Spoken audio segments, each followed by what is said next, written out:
اب ایک سوال کرتے ہیں، ہم نے تو بڑا مانگا، ہماری تو سنتا نہیں. تو وہ کہتا ہے اجیب دعوت الداع اذا دعان، میں ضرور سنتا ہوں، یہ ہو ہی نہیں سکتا کہ میں نہ سنوں. سنانے کے کچھ قانون ہیں، ان کو فالو کرو تو میں سنتا ہوں. مثلا کسی کی کمائی حرام ہے تو اس کی دعا رک جاتی ہے، سنتا اس کی بھی ہے. لیکن دعائیں قبول ہونے کے لیے ایک حدیث یاد آ گئی. ایک صاحب نے عرض کی، یا رسول اللہ ارید ان تستجاب دعوتی، میں چاہتا ہوں میری دعائیں قبول ہوں.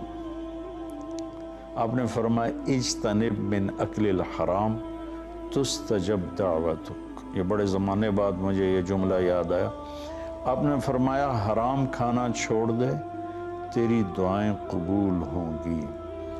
رزق حرام چھوڑ دے، تیری دعائیں قبول ہوں گی. اللہ نے اتنا وعدہ کیا ہے کہ میں دیتا ہوں، تمہاری تنخواہ تھوڑی ہے. شیطان کہتا ہے کیسے گزارا ہوگا، رشوت نہیں لوگے کیسے گزارا ہوگا.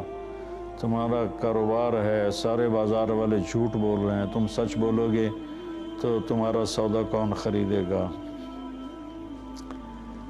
تو اس سب کا اللہ نے کہا الحمدللہ رب العالمین.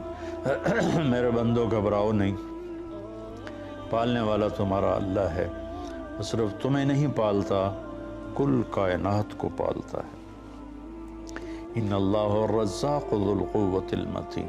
قرآن شروع کیا الحمدللہ رب العالمین، قرآن کو ختم کیا قل اعوذ برب الفلق، قل اعوذ برب الناس.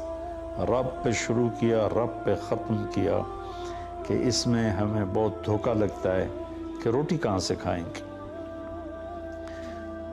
بچوں کی فیسیں کہاں سے دیں گے. تو رازق اللہ ہے. نماز پڑھو، نفل پڑھو، اور یہ نہ کہو میری سنتا نہیں. اللہ کی قسم قبول کرتا ہے، اور ضرور قبول کرتا ہے. مصلی نہ چھوڑو، آزماتا ہے. ایک دعا میں 10 سال مانگتا رہا، دعا نہیں چھوڑی، اور ہمیشہ یہ کہتا میرے مانگنے میں کمی ہے، دینے والا بہت کریم.